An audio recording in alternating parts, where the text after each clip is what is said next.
अस्सलाम वालेकुम। आप खालिद इकबाल यूट्यूब चैनल देख रहे हैं। आज हम आपको एक नई टेक्नोलॉजी से मुतारफ़ करवाएंगे और वो है वर्चुअल रियलिटी और ऑगमेंटेड रियलिटी। और हमारे साथ मौजूद हैं इंजीनियर आसम वहीद। अस्सलाम वालेकुम आसम। अस्सलाम वालेकुम खालिद साहब। ये बताएं कि ये जो दो रियलिटीज़ यानी वर्चुअल रियलिटी और ऑगमेंटेड रियलिटी ये क्या हैं और इनमें क्या फ़र्क है? हम जब इधर उधर देखते हैं और जो चीज़ें हमें नज़र आती हैं वो रियलिटी है। ज़ाहिर है कि हमें सब कुछ नज़र नहीं आता, हमें सिर्फ वो नज़र आता है जो हमारे बिल्कुल सामने आयां होता है। ऑगमेंटेड रियलिटी का ये मतलब है कि हम कुछ ऐसी ग्लासेस पहन लें जो हमें रियलिटी के साथ साथ कुछ एडिशनल इंफॉर्मेशन देना शुरू करें।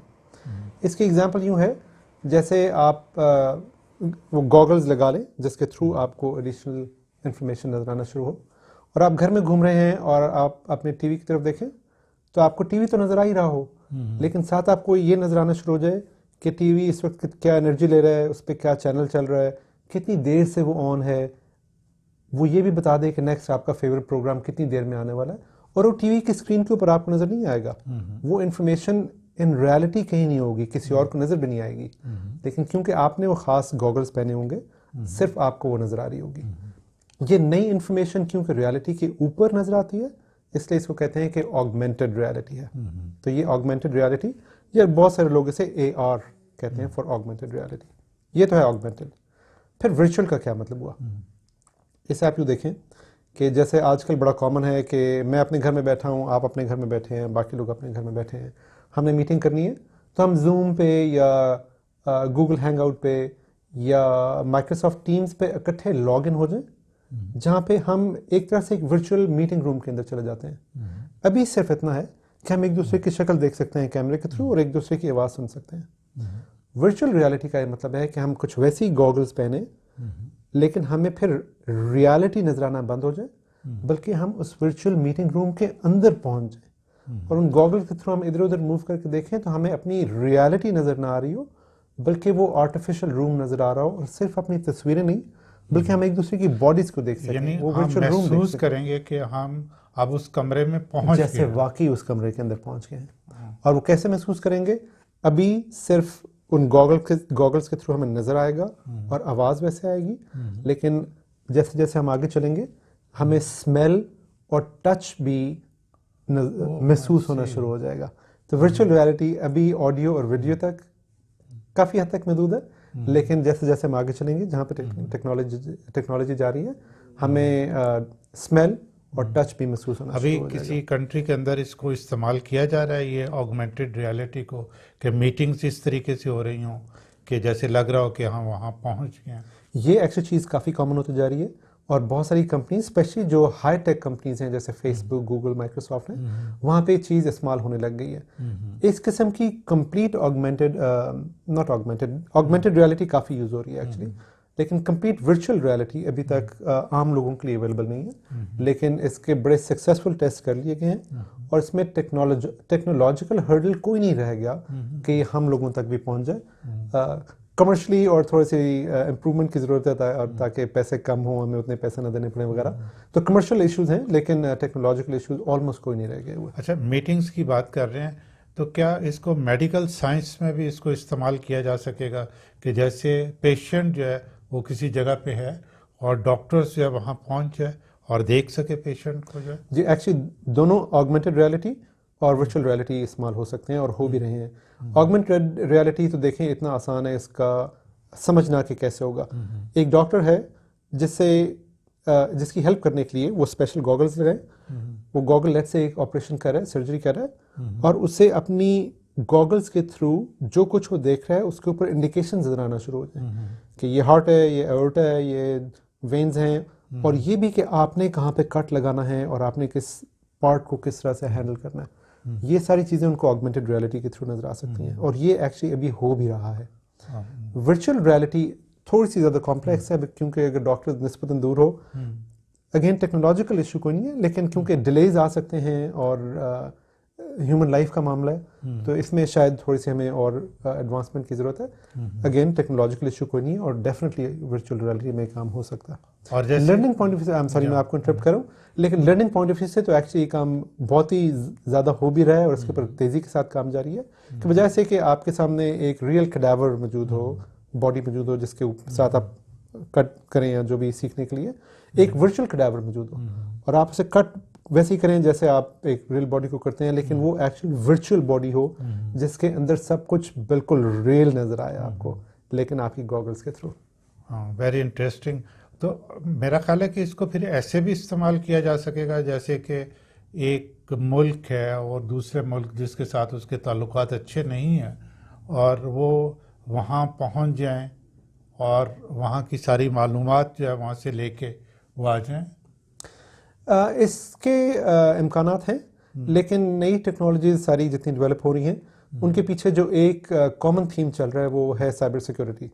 हमने सुना कि हैकिंग कितनी कॉमन होती जा रही है, तो जैसे जैसे ये टेक्नोलॉजीज बनेंगी, ये जो आपने जिस रिस्क का जिक्र किया है ये बढ़ता चला जाएगा और ये टेक्नोलॉजीज कॉमन उस वक्त तक होंगी नहीं और आम यूज़ में उस वक्त तक आएंगी ही नहीं जब तक इनकी सिक्योरिटी बहुत ज़्यादा स्ट्रांग ना हो।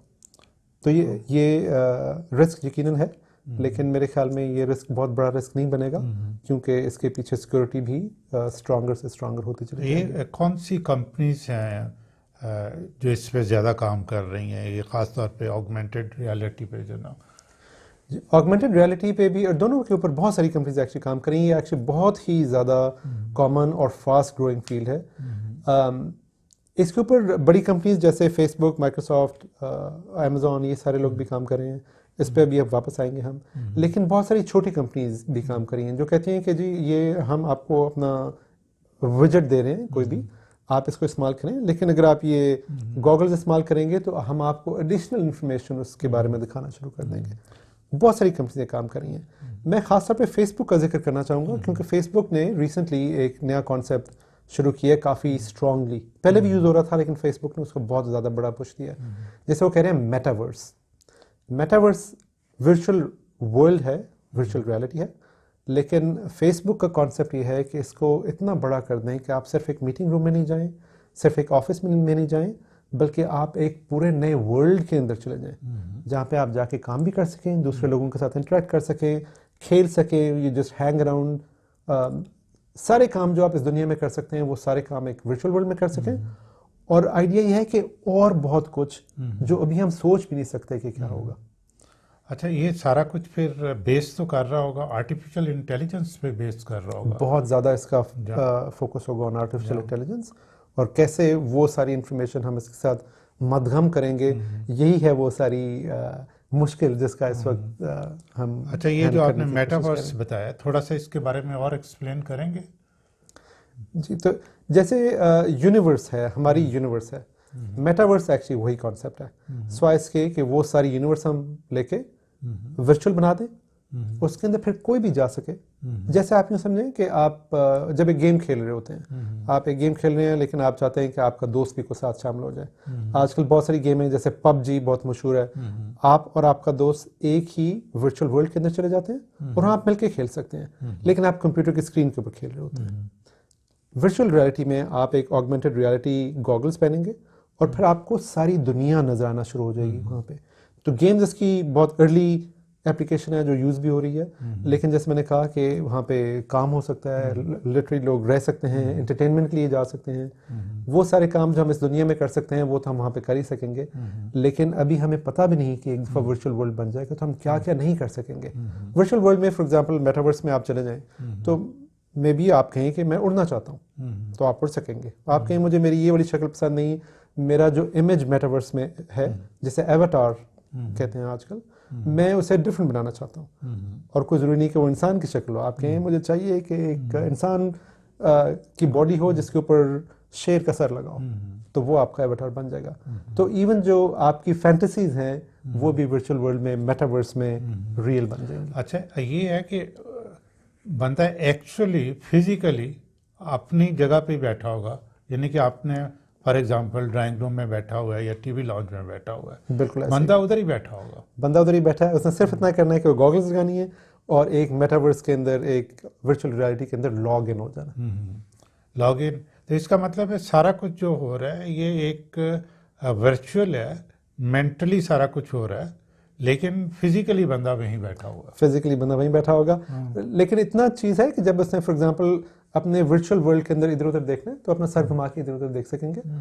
जैसे मैंने कहा था कि अभी सिर्फ विजुअल और ऑडियो के ऊपर काम हो रहा है, लेकिन फिर ये होगा कि जो वर्चुअल वर्ल्ड के अंदर टच करेगा आपको कोई, या कोई आप स्मेल्स आप समझेंगे कि आपको आनी चाहिए, वो आपको रियल वर्ल्ड में भी मिलने लग जाएंगी। तो फिजिकली आप बैठे वहीं में, लेकिन वो सारी सेंसेशंस आपको रियल वर्ल्ड में भी मिलना शुरू वो सारा कुछ जो हमने लगाई होंगी, गॉगल लगाएंगे, ये उसके थ्रू सारा कुछ हो रहा होगा जी। गॉगल्स सारी टेक्नोलॉजी जो है उसके अंदर होगी जी। गॉगल्स के थ्रू आपको विजुअल और ऑडियो मिल जाएंगे। सेंस के लिए आपको ग्लव्स या कोई और ऐसी चीज़ पहननी पड़ेगी जिसके थ्रू आपको सेंस मिलेगी। और इसी तरह से स्मेल के लिए भी आपके पास कोई डिवाइस होगी जो वो स्मेल्स जनरेट करेगी, डिपेंडिंग ऑन आप अपने वर्चुअल वर्ल्ड में कहाँ पे। आप किसी बाग में जाएंगे तो जो डिवाइस रियलिटी में आपके सामने होगी वो बाग की स्मेल देगी। आप समुद्र पर जाएंगे तो वही डिवाइस आपको समुद्र की स्मेल दे देगी। लेकिन आपको लगेगा ये जैसे आप रियली वहाँ पे हैं, क्योंकि आपकी सारी सेंसेशंस आपको वही बता रही होंगी। तो ये सारा कुछ जो है ये एनर्जी है जिसके थ्रू जो है सारा कुछ हो रहा है, कि क्योंकि जो कुछ भी हम कर रहे हैं सारा जो एक्शन है वो सारी एनर्जी के थ्रू जो ना हो रहा है। हाँ जी, एनर्जी के थ्रू हो रहा है। लेकिन इसको मैं ज़रा डिफरेंटली यूँ कहूँगा खालिद साहब कि इसके पीछे जो चीज़ कार फर्मा है सबसे पहले, और स्पेशली वो लोग जो इसमें आना चाहते हैं और उसके अंदर अपनी स्किल्स बढ़ाना चाहते हैं, वो सारा प्रोग्रामिंग के थ्रू हो रहा है। तो प्रॉपर चीज़ों को प्रोग्राम करना, चीज़ों को समझना, हमने जिक्र किया है कि इसमें ज़ाहिर है कि ये समझना भी ज़रूरी है कि इंसान रियल लाइफ में चीज़ों से क्या एक्सपेक्ट करते हैं और उसको फिर ट्रांसलेट करना इस वर्चुअल वर्ल्ड में। जैसे मैं आपको बड़ी इसकी आसान एग्जांपल दूं, हम रियल लाइफ में एक्सपेक्ट करते हैं कि ग्रेविटी होगी, हम किसी बॉल को ड्रॉप करेंगे वो तो नीचे गिरेगा। वो फिजिक्स को हमें वर्चुअल वर्ल्ड में भी लेके आना पड़ेगा इनिशियली, ताकि हम उसके साथ हमें पता चल जाए, हम ईजी हो जाए उसके साथ। बाद में ये हो सकता है हम कहें यार कि हमें समझ आ गई है, लेकिन हमें ग्रेविटी की ज़रूरत नहीं है इन वर्चुअल वर्ल्ड। तो आप प्रोग्राम ऐसे करेंगे कि वर्चुअल वर्ल्ड में आप कहें टर्न ग्रेविटी ऑफ, तो वर्चुअल वर्ल्ड में ग्रेविटी खत्म हो जाएगी। तो और ये सारा कुछ होगा हवा में, फिर वो हवा में जो, और आप कहेंगे मैं भी उड़ना चाहता हूँ, तो आप भी उड़ना शुरू कर देंगे, क्योंकि आप वर्चुअल वर्ल्ड में फिजिकली आप अपनी चेयर पे बैठे हैं, लेकिन गॉगल्स के थ्रू और आपने जो सेंसर्स चढ़ाए होंगे उनके थ्रू आपको फीलिंग ऐसी आएगी, सेंसेस आपकी बता रही होंगी जैसे आप वाकई उड़ रहे हैं। लेकिन मेरा पॉइंट ये था कि इस सब के पीछे एक्चुअली प्रोग्रामिंग ही चल रही है। तो आपको रियल वर्ल्ड का पता होना ज़रूरी है, आप उससे बिल्कुल अलग नहीं हो सकते, लेकिन प्रोग्रामिंग के थ्रू आप ये वर्चुअल और ऑगमेंटेड रियलिटीज़ को क्रिएट करेंगे। आसिम, आपका बहुत बहुत शुक्रिया, आपने इतना ज़्यादा वक्त दिया हमारे चैनल को।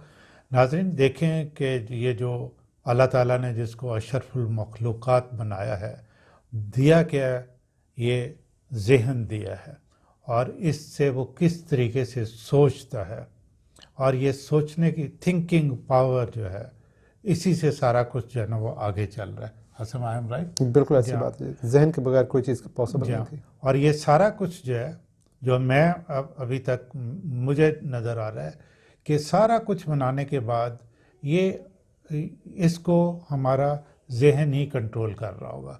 हमारी डिज़ायर जो है या जो हम चाह रहे होंगे करना, वही इसको कंट्रोल कर रही होगी। बनाए की भी वही, लेकिन कंट्रोल भी वही इसको कर रही होगी। इन प्रोग्राम्स का मकसद ये था कि हमारे पाकिस्तान की यंग लोग जो हैं, यंग जनरेशन जो है, वो साइंस और टेक्नोलॉजी की तरफ आएँ, रिसर्च और डेवलपमेंट की तरफ आएँ, वो अपने आप को भी डेवलप करें और कंट्री को भी डेवलप करें, ताकि अक़वाम आलम में हम सर उठा के जी सकें कि हम बेहतरीन इंसान हैं। आज के लिए इतना ही। खालिद इकबाल की तरफ से बहुत दुआएं।